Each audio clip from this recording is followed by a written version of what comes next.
Recording in progress. 자, 이어서 이제 축약으로. 자, 축약도 이렇게 같이 나눠서 자음 축약과 모음 축약.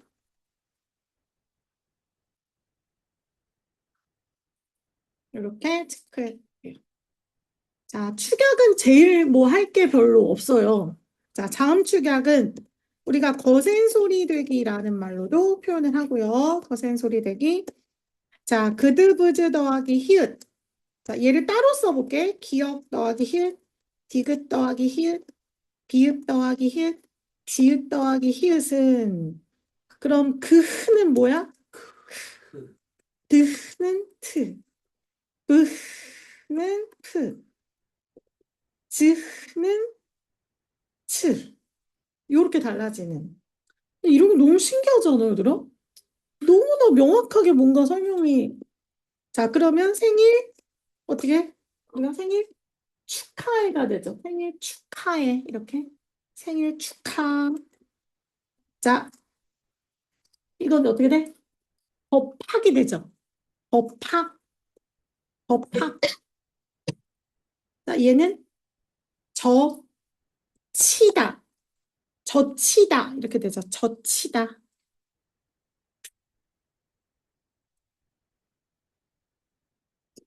자, 됐나요? 자, 이렇게 자음 축약 현상. 자, 그 다음 선생님 여기다가 잠깐만 다른 예문도 잠깐 쓸게. 자, 이렇게 자음군 단순화에서, 그러니까 즉 자음군 단순화가 아니라 겹받침에서 이렇게 히읗이 있을 때도요. 뒤에 만약에 이렇게 축약할 수 있는 자음들이 오면 얘는 어떻게 될까? 안키가 되겠지, 안키. 그래서 요 히읗이 앞에 있든 뒤에 있든 그드브즈를 만나면 축약이 먼저 일어난다는 거. 이해가? 자, 그 다음 또 이런 것도. 자, 얘도 어떻게 될까? 만토로 축약이 먼저 되겠죠. 그래서 축약할 수 있는 이제 히읗과 뒤에 그드브즈가 만나면 무조건 축약이 먼저 일어납니다. 탈락하지 않고. 자, 그 다음 이제 모음 축약으로 가서 쭉쭉쭉. 자, 모음 축약은 예전에는 좀 단순하게 단모음 더하기 단모음이 이중 모음이 되면 어쨌든 두 개가 이렇게 하나가 됐잖아요. 그럼 얘를 이제 모음 축약이라고 우리가 불렀어. 예를 들면 자, 이런 거야. 오 더하기 아가 뭐가 될까요? 와가 됐어. 그럼 얘도 뭐였어? 그냥 모음 축약이다. 라고 우리는 그렇게 이제 봤었어. 근데 교육과정이 2015 개정 교육과정으로 이제 바뀌면서 그때부터 어떤 개념을 하나 교과서에 추가했냐면 반모음이라는 개념을 추가한 거야. 반모음. 그러면 이제 반모음을 우리가 언제 이 개념을 사용하냐라고 보면 요 이중모음들 있잖아요. 우리 이중모음들이 우리 저번에 의문체계 할 때, 자, 의문체계 했을 때로 잠깐만 선생님이 들어가 볼게요.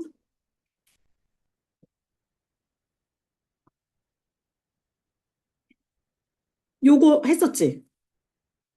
이거 안 했니? 했어요. 했어요. 했어? 네. 했었어? 왜냐면 선생님 지금 화요일이랑 목요일 날이 조금 헷갈려가지고. 자, 여기서 우리 그때 기억나? 얘가 뭐였어? 2 더하기 그쵸? 그 다음 얘는 2 더하기 이렇게 2 더하기 5 이런 식으로 갔잖아. 그쵸? 그래서 요 이중모음을 만들 때 이중모음을 만든 애들이 아이고 잠깐만요. 이중모음을 만든 애들을 여기다 한번 다시 써볼게요. 자, 얘를 우리가 반모음 5 더하기 아로 이렇게 분석을 해버리는 거야. 그러면 자, 여러분들이 봤을 때 얘랑 얘랑 합쳐서 완전 새로운 애가 됐지만 얘를 소리를 음가를 이 음운 소리를 분석을 한 거야. 다시 쪼갰을 때 보면 요 안은 똑같이 그대로인 거야. 요 안은 똑같이 그대로고 앞에 있는 오만 뭘로 바뀌었어? 반모음으로 이렇게 바뀌었잖아요. 맞아요? 어. 뒤에 있는 애는 똑같고 앞에 있는 단모음이 반모음으로만 교체된 걸로 보는 거예요. 그래서 얘를 지금은 우리가 축약이라는 현상으로 설명하지 않고 뭘로 설명해? 교체로 설명하는 거예요. 이해가? 네. 자, 얘도 한번 하나만 더 해볼게. 자, 이 더하기 아가 있어. 그럼 얘는 뭐가 될까요? 이야, 야 됐지? 이야, 야가 됐어. 그러면 여기서 요 야가 다시 소리값을 분석하면 반모음이 더하기 뭐가 돼? 아가 됐지. 맞나요? 반모음이 더하기 아. 그럼 얘는 어때? 똑같지? 그치? 얘는 똑같고 앞에 있는 이만 앞모음이로 이렇게 교체된 걸 알 수가 있잖아요. 맞아요? 그래서 얘는 예전에는 축약 현상이라고 그래서 어떻게 보면 형태상으로는 축약이 됐지만 의문론적 관점은 소리값을 분석했을 때는 얘는 교체 현상이라고 보는 거예요. 그래서 지금 현재 교육 과정에서는 무엇으로 본다? 지금 현재 교육 과정에서는 교체. 교체로 본다. 이해가? 네. 요것만 좀 기억해 주시면 됩니다. 자, 그러면 다시 또 딱 하나만 더 다시 한번 해볼게. 자, 2 더하기 우는 뭐예요, 그러면? 2 더하기 우는? 어?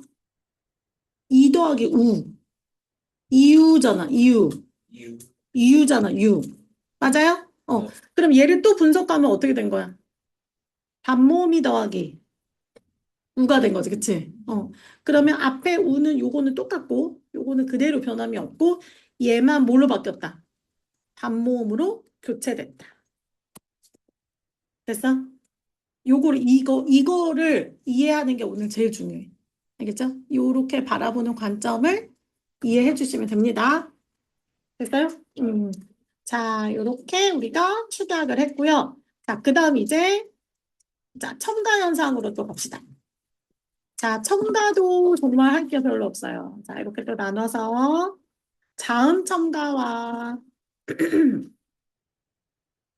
자, 모음 첨가. 요렇게 나누어서 봅시다. 자음 첨가와 모음 첨가. 자, 자음 첨가는 딱 하나 있어요. 니은 첨가. 요거 하나만 보시면 돼. 니은 첨가. 자, 니은 소리가 첨가되는 현상이 일어나요. 자, 얘도 일어나는 환경이 자, 이렇게 형태소가 또 어떻게 돼야 돼? 둘이 만나야 돼. 형태소가 둘이 만나고 여기가 아까 뭐가 있어야 된다 그러지? 받침? 받침이 여기 있어야 돼. 종성이 있어야 되고요. 자, 그 다음에 여기 부분이 자, 이야여유 이렇게 이제 단모음 이로 시작하는 애들이 있죠. 자, 이야여요유 이렇게 외워주시면 좋겠습니다. 이야여요유가 오면 여기에 니은이 이렇게 요 사이에 이렇게 첨가가 됩니다. 니은 첨가가 일어나요. 자, 그래서 예문을 보면 우리가 색연필 어떻게 돼? 색연필 색연필. 앞에 종성이 있고 그쵸? 뒤에 무슨 첨가? 이음. 니은 첨가 되겠죠? 맞아요. 근데 니은 때문에 또 기억이 뭐로 바뀌어? 비음화돼서 이음. 이음으로 바뀌죠. 그래서 얘 어떻게 읽어? 색연필. 색연필 이렇게 있겠죠. 색연필. 자, 이거 능막 더하기 염이야. 자, 그럼 여기 니은 첨가되죠? 이야, 여 맞죠? 여. 자, 니은 때문에 기억이 또 뭐로 바뀔까요? 이응으로 바뀌면 능망염이 됩니다. 능망염. 요렇게. 그래서 의문의 변동을 하나만 생각하시면 안 되고 여기가 니은 첨가가 되고 나서 그 다음에 또 비음화가 또 한 번씩 일어나잖아. 그치? 이런 환경까지도 잘 체크해 주셔야 돼요. 됐어? 네. 자, 그 다음 이제 니은 첨가를 했으면 이제 우리가 모음 첨가로 가봅시다. 자, 모음 첨가도 우리가 하나 딱 있어요. 반모음 첨가 현상이 있습니다. 자, 예를 들면 자, 피어로 읽는 것이 원칙이잖아요. 꽃이 피어 이렇게 읽는 게 원칙이야. 근데 자꾸 사람들이 어떻게 읽어요? 피어로 읽는 거야, 피어. 그럼 여기서 여러분들이 보세요. 요 어가 뭐로 바뀐 거야? 요. 여로 바뀌었죠. 어가 이렇게 여로 바뀌었어. 그러면 여기다 한번 선생님 분석을 해볼게. 어가 여로 바뀐. 자, 근데 여는 뭐죠? 여를 또 소리값 분석하면 반모음이 더하기 뭐였지? 어지. 반모음이 더하기 어. 그럼 얘는 뭐야? 그대로인데? 얘는 그대로인데? 앞에 뭐가 첨가된 거야? 반모음이가 첨가됐죠. 자, 그래서 반모음을 이중모음으로 발음할 때 이렇게 반모음 첨가된 거를 우리가 알 수 있습니다. 맞아요? 네. 자, 그 다음에 또, 자, 되어가, 똑같이 되어가 원칙인데, 얘를 자꾸 또 어떻게 읽어요? 되여로 읽는 것을 또 우리는 허용해놨어, 허용. 그럼 얘도 뭐가 첨가된 거야? 반모음 첨가가 된 걸 알 수 있죠. 자, 이처럼 앞에 어간에 이나 왜나 위로 시작하는 이제 의문이 오고 뒤에 이어서 어가 이렇게 오는 경우 있잖아요. 이럴 때 반모음 첨가 현상이 일어난다라고 대체로 이렇게 우리가 보고 있고 이런 것들을 우리는 뭐로? 표준 발음으로 그냥 인정해주고 있는 거예요. 표준 발음으로 이런 경우는 인정을 한다. 됐어요? 그치만 이거는 뭐야? 발음으로만 인정하는 거지 표기를 그렇게 하면 안 되지. 그치? 표기는 당연히 어로 그대로 써주셔야 됩니다. 자, 여기까지 반모음 첨가. 됐어요? 자, 그 다음 여기 밑에다가 우리가 뭘 할 거냐면, 자, 써주세요. 자음군 단순화. 이렇게 써봅시다. 자음군 단순화. 자, 자음의 누구들? 군이라는 건 뭐니, 얘들아? 무리군자죠. 자음의 무리. 자음이 여러 무리로 왔어. 걔네들이 둘 중에 하나가 어떻게 되는 거야? 탈락하는 거죠. 그치? 하나로만 소리를 내니까. 그쵸? 둘 중에 하나가 빠지는 거예요. 자, 이건 근데 이제 우리가 한국 사람이니까. 자, 선생님이 쓰는 것만 한번 발음을 한번 체크해 보세요.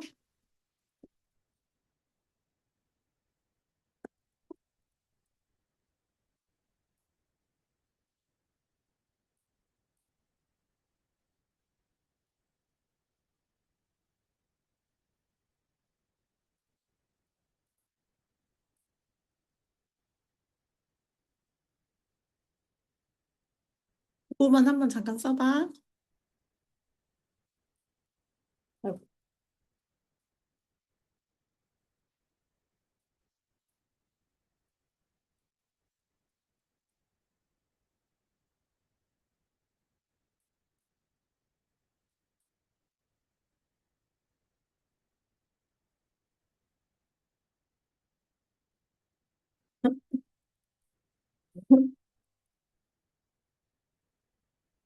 자, 여기까지만. 그럼 빨리 써보시죠.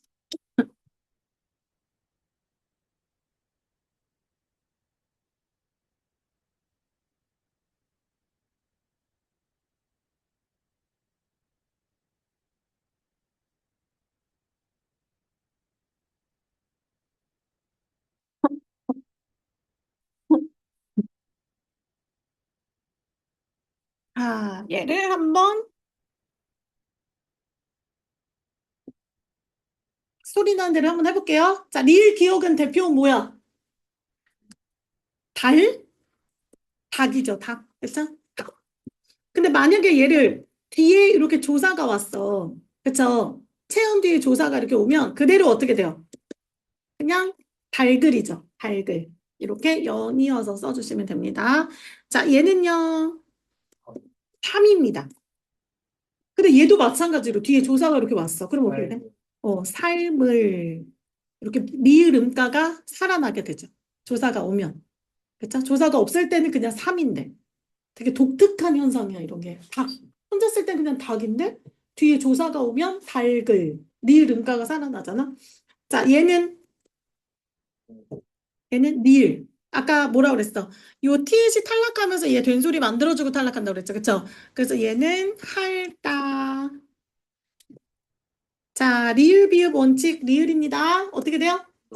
넓다. 자, 여기서도 얘가 어떻게 돼요? 된소리 만들어주고 전사, 장렬히 전사. 그쵸? 넓다. 자, 그런데 이제 우리가 시험에서 맨날 친구들이 헷갈리는 자, 얘는 예외입니다. 얘는 리을, 비읍이지만 어떻게 읽어야 돼요? 얘는 밥다예요. 밥다. 알겠죠? 음. 자, 근데 뒤에 만약에 이렇게 모음으로 시작한 어미가 오면 그대로 연음돼서 어떻게 돼? 또 밟아죠. 밟아. 맞아요? 밟아. 자, 리을 기억. 아까 다 기었잖아. 그쵸? 기억으로 읽어야 되겠죠? 그럼 얘도 있다. 밑에 맞다. 이렇게 돼요. 맞습니까? 자, 그런데 얘도 마찬가지로 뒤에 모음 어미가 오면 어떻게 돼? 얘? 읽어. 그대로 뒤로 가겠죠. 그쵸? 자, 여기서도 날씨가 맑아. 이렇게 그대로. 그치? 그대로 뒤로 갑니다. 자, 얘는 대표 뭡니까? 앞에 거죠. 시옷 탈락. 얘도 앞에 거 목으로 읽고 시옷 탈락. 자, 대체로 이런 것들은 우리가 이미 발음하고 있으니까, 그치? 그렇게 어렵진 않죠. 자, 그런데 조심해둬야 될 건 시옷이 뒤로 연음이 될 때는 반드시 된소리로 연음이 돼요. 그래서 얘는 어떻게 돼요? 목시, 목시. 이렇게 됩니다. 자, 그 다음에 또 이렇게 기억으로 시작하는 어미가 오잖아요. 그럼 앞에 리을 기억에서 원래는 뭐였지? 원래는 기억으로 읽었잖아. 그쵸? 근데 뒤에 기억으로 시작한 어미들이 이렇게 오면 리을로 읽고 기억은 탈락해요. 알겠죠? 그래서 어떻게 돼? 맑고 읽게 이렇게. 지금 나오는 건 다 한 거야, 지금 나오는 거. 알겠죠? 이것만 알아두면 사실 돼. 이것만. 자, 여기서도 기본형이 얘는 리을이 또 탈락하고 피읍으로 읽는데 피읍의 대표형은 뭐야? 기읍이죠. 그러니까 읍다가 되죠. 읍다. 읍다. 자, 얘네들도 똑같은 예외 조항들입니다. 그래서 원래는 리을이잖아. 얘네들은 넙둥글다. 이렇게 비읍으로 읽고요. 얘도 넙죽 여기서 거센 소리 되기. 저기 축약 일어나서 넙죽하다 이렇게 되죠. 넙죽하다. 자, 얘는 여덜 이렇게 되죠. 리을 여덜. 음. 자, 그래서 여기서 선생님이 이제 얘기하고 싶었던 원칙. 자, 원칙. 리을 비읍의 대표음은 누구다? 리을이다. 그런데 예외적으로 뭐만? 답다랑 넙둥글다. 그쵸? 넙죽하다. 이런 것들만 비읍으로 읽어둡니다. 그 다음에 리을 기억의 원칙은 누구예요? 날씨가 막다잖아. 기억이잖아. 닭 생각하면 되잖아. 닭. 자, 그런데 뒤에 뭐가 오면? 기억으로 시작하는 어미가 오면 그쵸? 그럴 때는 어떻게 된다? 리을로 읽는다. 그쵸? 그리고 뒤에가 된소리 돼. 맑게, 맑고, 그쵸? 맑기. 이런 식으로 됩니다. 됐어요? 그 다음에 우리가 시옷 같은 경우, 기억 시옷 뭐 이렇게 됐을 때, 이 시옷이 뒤로 연음이 되면 뭐가 된다? 된소리로 바뀌는 거. 자, 이런 것도 마찬가지로. 얘 어떻게 발음해요? 그러면? 값을. 이렇게 되죠. 값을. 근데 사실 이 원칙 생각하지 않아도 그드브 뒤에 그드브 쓰니까 어떻게 보면 당연한 거지, 그치? 그드브 뒤에 그드브 스 쓰니까, 그쵸? 자, 이렇게 자음군 단순화까지. 그러니까 내용이 조금 많지만 여러분들이 조금 체크를 해두시면 좋겠고 얘는 선생님이 처음으로 숙제로 내줄 거예요. 왜냐면 집에 가서 한 번만 얘는 내가 소리 나는 대로 어떻게 봐야 돼? 한 번만 써봐. 알겠죠? 한 번만. 그래서 여기에 그래도 좀 중요한 것들만 딱 넣은 거니까 얘네들의 발음에서 요 발음에 일어나는 음운의 변동 현상이 무엇인지 한 번만 스스로 한 번만 써봐. 틀려도 괜찮으니까. 알겠죠? 네. 그게 중요하고. 자, 그 다음 이제 어디로 넘어가냐면, 자, 조금만 힘을 내셔서 우리가 이제 높임법의 모든 것, 높임법으로 한번 가봅시다. 자, 높임법. 그러니까 목표가 오늘 이렇게 했잖아. 그러면 진짜 선생님이랑 이게 딱 그거 같아. 선생님이 10%의 법칙이 있어. 10%의 법칙. 만약에 수업을 90분을 했잖아. 그러면 최소 몇 분은, 최소 9분은 다시 뭐 해야 돼? 복습을 해야 돼. 내 공부를 만들어야 돼. 이렇게 필기한 거 보면서. 그게 별로 되게 짧은 시간이잖아. 근데 그 짧은 시간이라도 내가 이거를 이해했는지 안 했는지 충분히 체크할 수 있거든요. 그래서 이해가 안 가는 거는 이제 그래서 여러분들만의 원칙을 좀 만들었는데 형광펜으로 빨간색은 뭐 내가 모르는 거, 어? 노란색은 내가 아는 건데 중요한 거 이런 거 있잖아. 응? 뭐 이제 초록색은 진짜 뭐 완벽하게 내가 다 안다 쉬운 거 뭐 이런 식으로 체크해놔도 되는데 이제 너무 막 색깔 많으면 좀 불편하니까 한 두 가지 정도로만 체크를 해서 좀 그런 것들 자꾸 내가 모르는 거 계속 어떻게 해야 돼? 알려야 돼. 채워야 돼. 그리고 선생님이 진짜 그 느꼈던 것들 중에 하나가 이렇게 문제집 같은 게 있으면 늘 이 앞에다가 포스트잇 좀 큰 거 붙이는 애들 있거든요. 뭐야?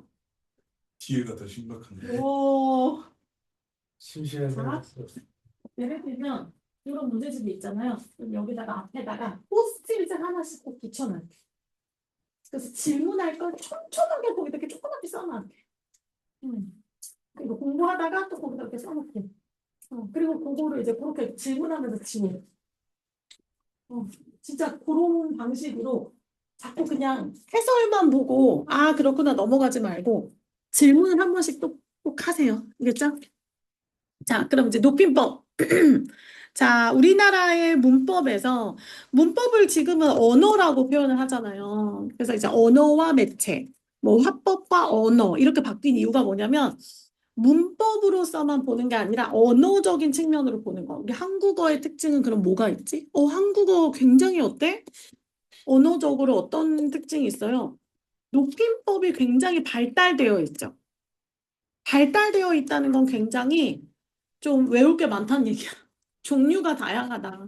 이렇게 보시면 돼요. 그래서 자, 높임법을 우리는 이제 크게 세 가지로 우리가 좀 나눌 건데 선생님이 여기다가 문법적인 걸 좀 쓰고 요 예문으로 간단하게 살펴보겠습니다. 자, 여기서 한번 이렇게 써보세요.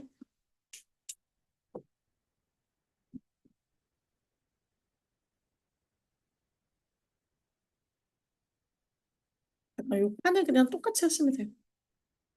이 정도. 자, 그래서 여기다가 주체 높임법. 자, 객체 높임법. 상대 높임법. 자, 이렇게. 자, 주체 높임법은 문장의 주어를 높이는 거고요. 객체는 목적어와 부사어를 높이는 거. 상대 높임법은 상대방, 듣는 이를 높이는 것을 상대 높임법이라고 합니다. 그래서 높임법은 결국은 제일 중요한 건 문장 성분을 파악할 수 있어야 돼요. 그러니까 내가 목적어가 뭔지 부사어가 뭔지 뭐 이런 거 모르면 높임법은 아예 우리가 문제를 풀 수가 없겠죠. 그래서 문장의 주어를 여러분들이 발견할 수 있어야 되고 그 주어를 높이는지 뭐 이런 것들을 잘 체크하실 수 있어야 돼요. 자, 주체 높임법 첫 번째. 자, 실험 방법. 첫 번째는 선어말 어미 시를 붙일 수 있습니다. 선어말 어미 시. 그럼 선어말 어미는 어말 어미 앞에다가 붙이는 거예요. 그렇죠? 어말 어미 앞에다가.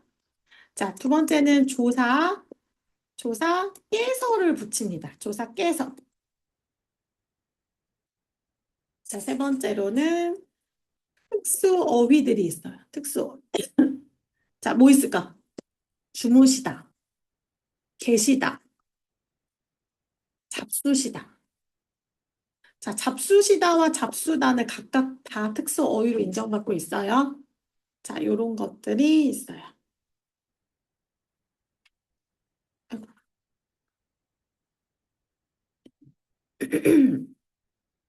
자, 그 다음 이제 객체 높임법. 객체 높임법으로는 이제 실현 요소가 선어 말어미는 없습니다. 선어 말어미 없어. 그냥 똑같아. 나는 아버지께 뭐 용돈을 받았다. 그냥 전혀 다른 게 없어. 선어 말함이 없어. 자, 그런데 부사어를 높일 때만 뭐가 있어요? 땡땡땡 깨를 써야 되죠. 아버지 깨. 이런 식으로 할머니 깨. 이렇게. 그 다음에 이제 특수어휘 모시다. 드리다. 그렇죠? 그 다음에 또 뭐 있을까요? 문자. 응? 요 정도만 체크해 주시면 되겠습니다. 자, 됐어요? 그 다음에 상대 높임법은 자, 실현 요소가 동결 표현.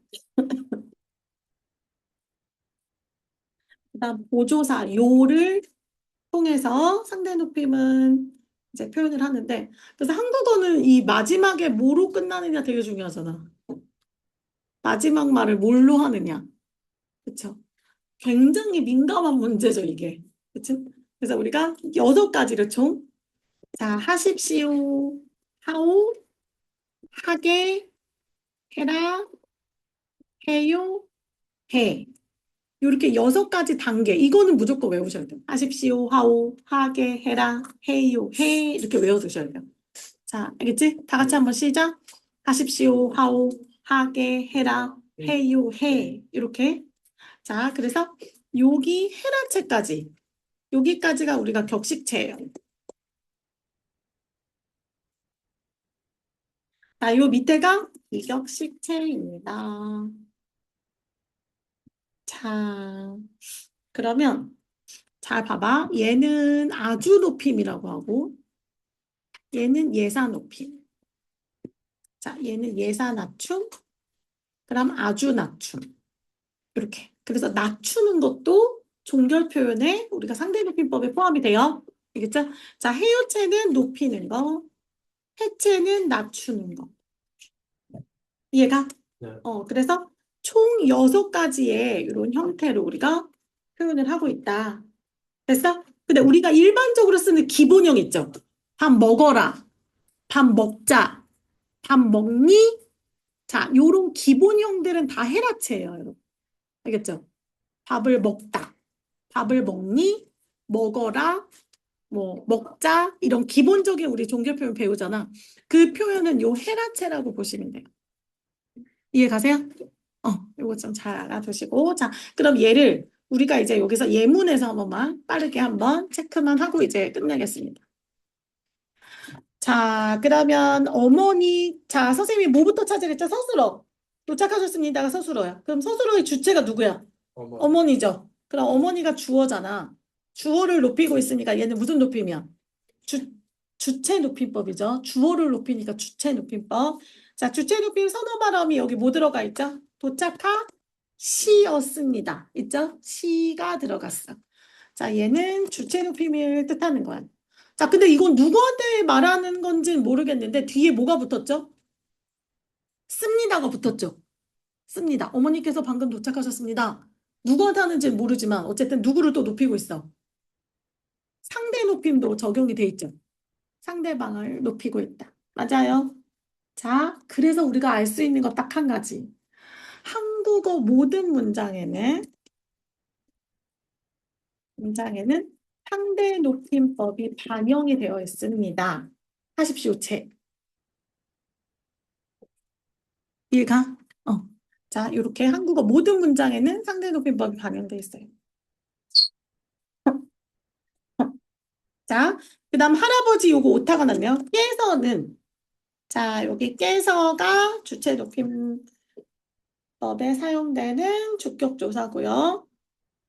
내일 이 시간에 낮잠을 주무시다. 자, 이건 뭐야? 특수어휘가 사용됐네요.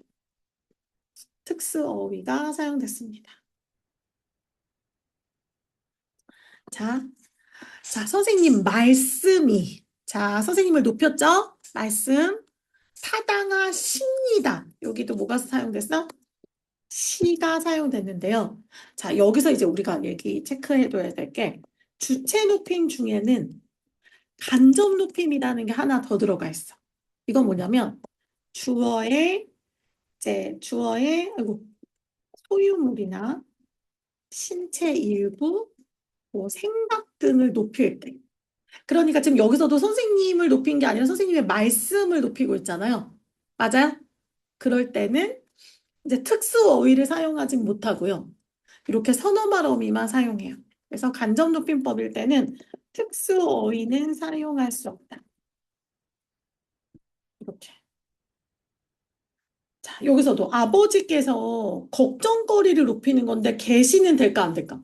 안 되죠. 그래서 아버지께서 걱정거리가 그냥 있으신 모양이야. 이렇게 얘기할 수 있겠죠. 있으신 모양이야. 자, 그 다음에 이제 객체 높임은 목적어나 부사어를 높인다고 했어. 이렇게. 자, 그럼 누나는 누구를? 할머니를 모시고. 자, 목적어를 높이고 있으니까 객체 높임법 이건 특수어휘입니다. 자, 선어말어미 시 아니에요. 알겠죠? 시를 빼면 뭐다 라는 말 없잖아. 그쵸? 시를 빼서 말이 돼야 선어말어미인데 얘는 특수어휘. 자, 어머니 급하게 여쭤볼 것이 있어요. 누구께? 어머니께가 지금 생략돼 있지. 그쵸? 그래서 지금 부사어인 어머니를 지금 높이고 있어요. 그래서 어머니께 여쭈어. 자, 이 여쭈다 혹은 여쭈다 같은 말이에요. 자, 얘도 특수 어휘입니다. 그쵸? 누구께 여쭈다. 여쭈다. 자, 됐어요? 자, 그 다음 이손수건을 누구께? 할아버지께지. 할아버지께. 이것도 부사어야. 부사어 할아버지를 높이고 있으니까 갖다. 여기는 들이다죠. 들이다. 자, 여기도 또 특수 어휘를 사용하고 있어요.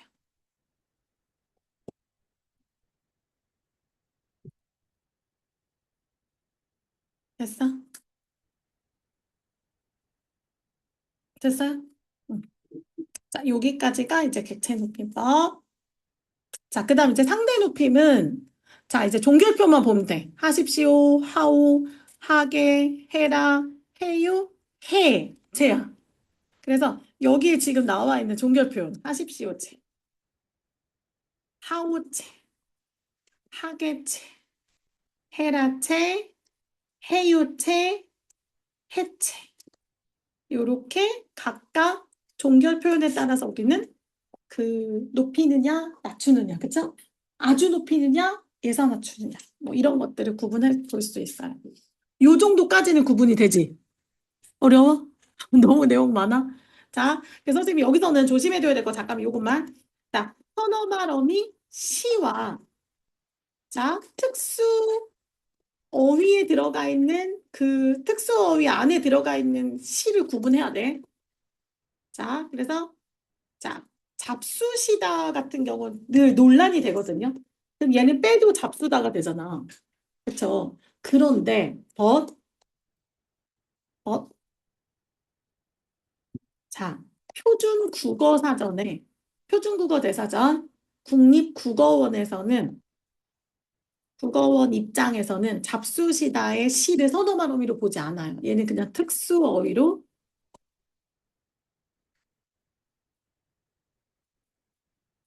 인정을 하고 있기 때문에 이런 것들 좀 조심해 주시면 돼요. 여러분들이 봤을 때, 이거 빼도 말이 되니까 얘 시 선어말 어휘인가 보다 생각할 수 있지만 표준국어사전과 국립국어원에서는 얘를 그냥 하나의 독립적인 표제어로 등재를 해서 얘를 특수 어휘로 인정하고 있다. 이해가? 자, 오케이. 자, 그래서 여기까지 지금 선생님 했고, 여기 뒤에서부터는 다음 시간에 할게요, 여러분. 그래서 아까 의문의 변동 그것만 꼭 해봅시다. 알겠지? 응. 오케이. 수고하셨습니다.